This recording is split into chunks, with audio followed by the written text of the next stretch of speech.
আয়েশাকে বললাম, প্লিজ একটা পথ বলে দাও না, আমি তোমার মাথাটি ওর হাতে দিব না। আয়েশা বলল, শোন তুই ওখান থেকে মাথাটি তুলে আমার কাছে নিয়ে আয়। ঠিক আছে। আয়েশার কথা মতো আশিক সেই স্থান থেকে মাথাটি বের করে নিয়ে আসে। এই নাও মাথা। আয়েশা মাথাটি নেওয়া মাত্রই অখণ্ড মাথাটি আয়েশার হাতে দিবে এমন মুহূর্তে সেখানে হুজুর উপস্থিত। আশিক, মাথাটি আমার হাতে তুলে দে, না হলে তোর জীবন নিয়ে নিব আমি। না, এইটা আমি আয়েশাকে দিব। আপনি একজন ভণ্ড হুজুর, আপনাকে বিশ্বাস করাটাই আমার ভুল হয়েছিল। মাথাটি আমার হাতে দিবি নাকি দিবি না সেটা বল। দেব না। কথাটি বলা মাত্রই সেই হুজুর মুহূর্তেই কিভাবে জানি মাথাটি নিয়ে উধাও হয়ে যায়, যা দেখে আয়েশাও ভয় পায়। আয়েশা, হুজুর কোথায় গেল? আমি জানি না। প্লিজ বলো না, এখন আমাকে কি করতে হবে? আমি সত্যি তোমাকে আর এইভাবে দেখতে পারবো না। আমি চাই না তুমি কষ্ট পাও। কষ্ট তো সেই দিন পেয়েছি যেদিন তুমি আমাকে মেরে ফেলছো। আমি খুবই খারাপ। আমিও নিজের জীবন শেষ করে ফেলবো। রাখবো না এই জীবন আর। পাগলামি করিও না। না পারতেছি তোমাকে মুক্তি দিতে, না পারতেছি অনুশোচনা করতে। আমার আত্মাকে মুক্তি দিতে চাও? হ্যাঁ, তাহলে আমি যা বলবো তোমাকে তাই করতে হবে। যদি করতে পারো আমি মুক্তি পাবো, না হলে অপমৃত্যু হয়েই থাকবো। বলো কি করতে হবে আমাকে? তোমাকে 7টি নদী থেকে 7টি পদ্ম ফুল সংগ্রহ করতে হবে। সেই ফুলগুলোর রস আমার কবরের ভিতরে দিতে হবে। এইটা কোনো ব্যাপার নাকি? আমি আজকেই সেই কাজ করব। তুমি যতটা সহজ ভাবছো এই কাজ এতটাও সহজ না। এখানে জীবন মৃত্যুর খেলা। একটু ভুল হলেই তোমার জীবন শেষ। চিন্তা করিও না, আমি সর্বোচ্চ চেষ্টা করব তোমার আত্মাকে মুক্তি দেওয়ার জন্য।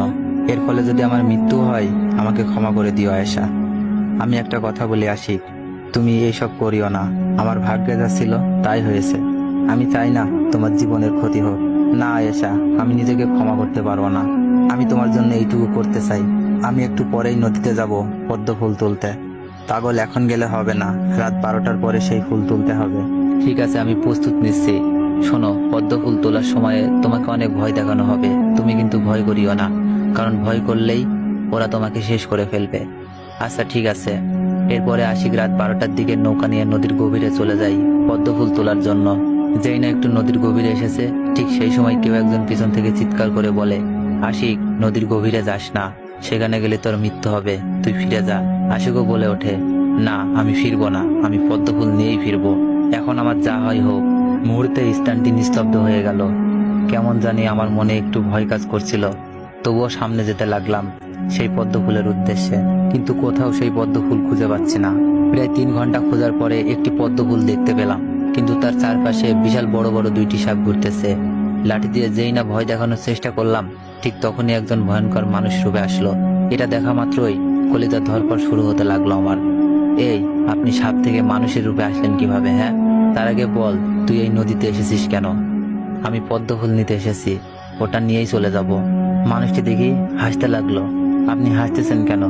আমি কি খারাপ কিছু বলেছি নাকি? হ্যাঁ, এইটা তুই কোনোভাবেই নিতে পারবি না, এখান থেকে চলে যা। না, আমি ফুল নিয়েই যাব। শোন, আমার মেয়ের রক্তচোষা পিয়াজ যদি একবার জেগে যায় তাহলে তুই শেষ।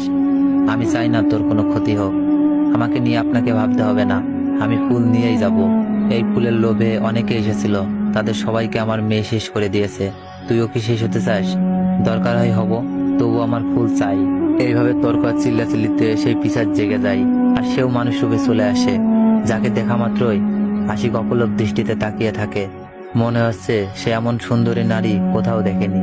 আশিকের এমন কাহিনী দেখে পিশাচটি মুহূর্তেই আশিককে সেখানেই